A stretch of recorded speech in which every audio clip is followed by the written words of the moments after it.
balancing. These are the advantages which are considered when we are talking about the Hadoop system. Execution is done with the mapper and the reducer function. All the data set are saved in form of key value pair. All my tasks is stored or executed and processed in form of a key value pair. I can show you a particular diagram. Suppose let's consider this particular diagram. We have an input. Here we have taken a very short task to be executed, or the file which is to be executed, in which it is written, welcome to Hadoop class, Hadoop is a good, Hadoop is bad, and certain context. So first what is done? This information is sent to the name node. The name node is responsible how to distribute, size के हिसाब से वो distribute करेगा.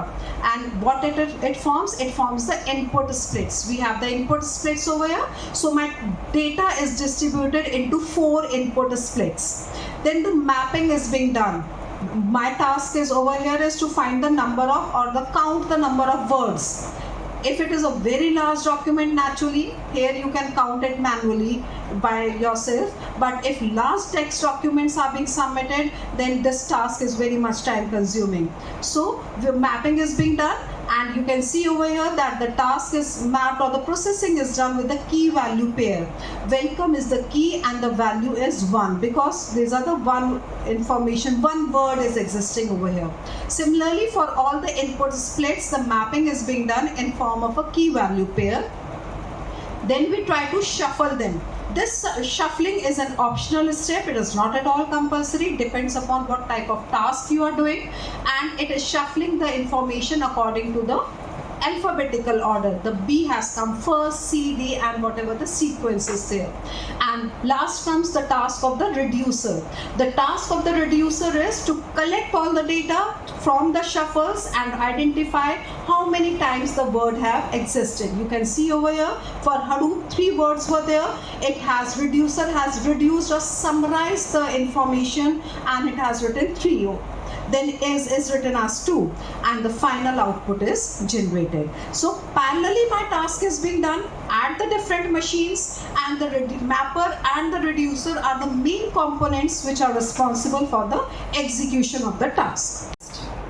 This is why the need arises for the big data.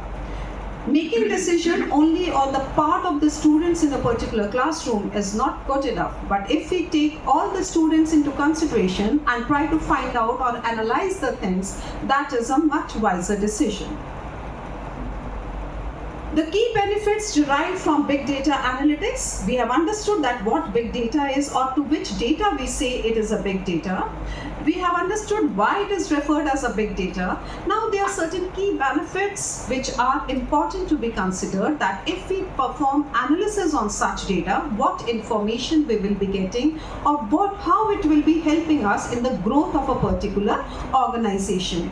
Because analysis of a data is not only related to a business concept, because every competition to be present, to make ourselves stand in the market, whether it is an educational market, whether it is a supermarket or anywhere, we require to analyze, and accordingly we require to take the decisions for our future growth. So the key benefits derived from the big data analytics focuses on improved quality and speed decision making, better planning and forecasting, improving efficiency of internal processes, providing better customer services. And you all must have realized this while you were doing online shopping, or you're going to any supermarket, because before you reach home, you will be getting certain feedback forms, certain recommendations you will be getting. This is all because of the big data analytics. There are many more which are highlighted over there, like faster detection of fraud can be done with big data analytics. And naturally, behind the calculation of all this, somewhere or the other, there lies the concept of data mining also.